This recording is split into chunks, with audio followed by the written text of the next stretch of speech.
I want you to pause for a moment and ask yourself, what does fasting truly mean to me? Is it just about skipping meals from dawn until sunset?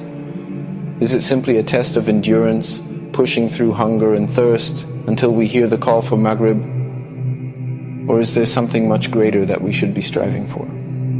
The reality is that fasting is not just about the body. It is about the soul.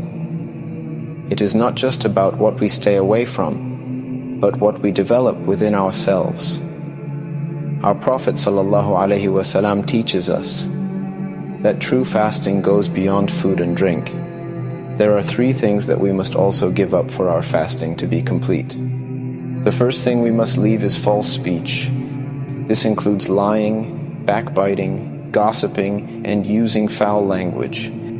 A person may go an entire day without eating or drinking, but if they lie, if they engage in slander, if they hurt others with their words, then their fast is incomplete.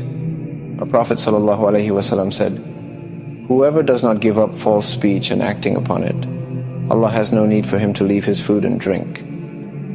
This means fasting is not just for the stomach, it is for the tongue. A true fast is one where we guard our words, speak only what is good, and avoid harming others with our speech. The second thing we must stay away from is evil deeds. Fasting is not just about what we don't consume, it's about what we don't do. Our eyes must fast from looking at haram. Our hands must fast from harming others. Our feet must fast from walking towards sinful places. Ramadan is a time to purify ourselves, to break bad habits, and to reconnect with Allah. If we continue to sin while fasting, we are missing the true purpose of Ramadan. The Prophet ﷺ teaches us that fasting should flow through our entire being. It should be reflected in our actions, our choices, and our behavior. The third thing to avoid is ignorance and bad character. Ignorance is not just a lack of knowledge. It is knowing what is right and choosing not to follow it. It is knowing that prayer is obligatory, but delaying it. It is knowing that anger is destructive, but allowing it to control us. Our beloved Prophet ﷺ also warned us against foolishness and arrogance. If someone argues with you, if someone insults you, what should you do?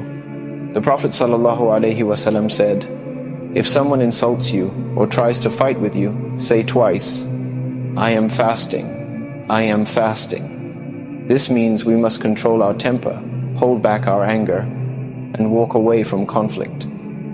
At the end of the day, my dear brothers and sisters, Ramadan is not about starving ourselves. Allah does not want to make us suffer. He wants to elevate us.